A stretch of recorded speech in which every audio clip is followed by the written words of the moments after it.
that they are slaves after death. They can't get away from it. They wanted it so bad, they get it. They have it in the form of nightmares, dreams, and restless, horrific restlessness. They cannot get out of it. So that is the state of hell that is spoken of mostly and referred to as the state after death, where the wicked go. Now going on to conclusion, just a little more about this state after death. You have seen balloons, haven't you? How you let them go? According to the rarefied contents of the balloon, it'll sink a certain level. Now, the wicked people sink a certain level due to the grossness of their consciousness.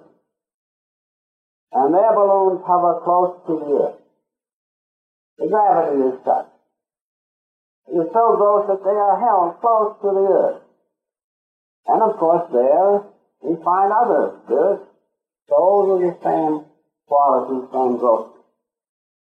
Now the worldly people are much better off. Their consciousness is not so gross. So their balloon of soul, so to speak, rises to a little higher level.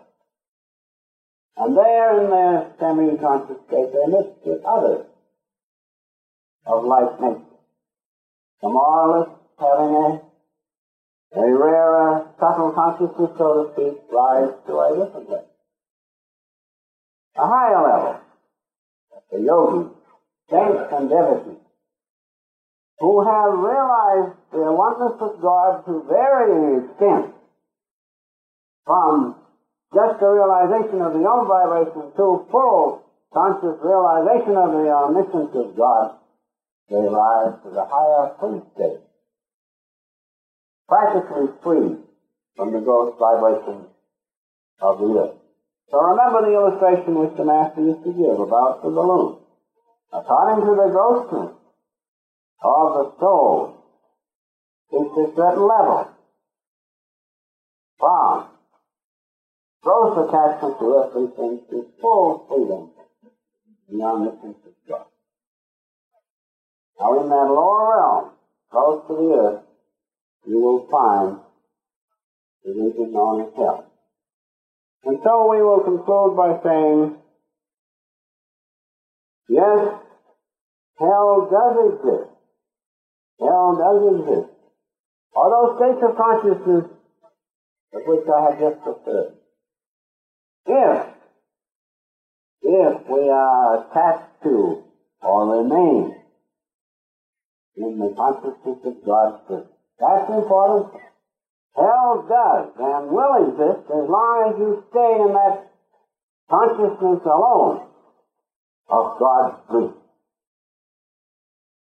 Hell does not exist if you break the attachment by regular meditation, spiritual discipline, devotion to God. You break the attachment, free yourself, and merge in the unmanifested bliss of God. Hell does not exist there. In the desert the other day, we were meditating,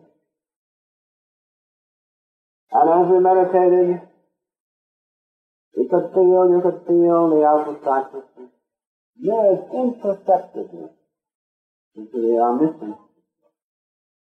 And there, instead of feeling attached to this little body with its limitations and its ability to be in a state of hellish consciousness, you felt yourself merge in the great ocean of God's bliss. And there in that state, where you can feel as small as the smallest thing in the universe, or as large as eternity itself, just feel your consciousness into the omniscience of God, with His peace and His joy, and His protection, His strength, and greatest of all, His love. Hell exists in outward consciousness. Hell does not exist in the omniscience of God. In order to profit from these practical teachings in a meaningful way, which will have a definite and tangible impact in your life, we suggest that you subscribe to the Self-Realization Fellowship's home study course on the science of yoga. Please visit the SRF on the web at yogananda-srf.org or call the SRF's Mother Center in Los Angeles, California at 323-225-2471.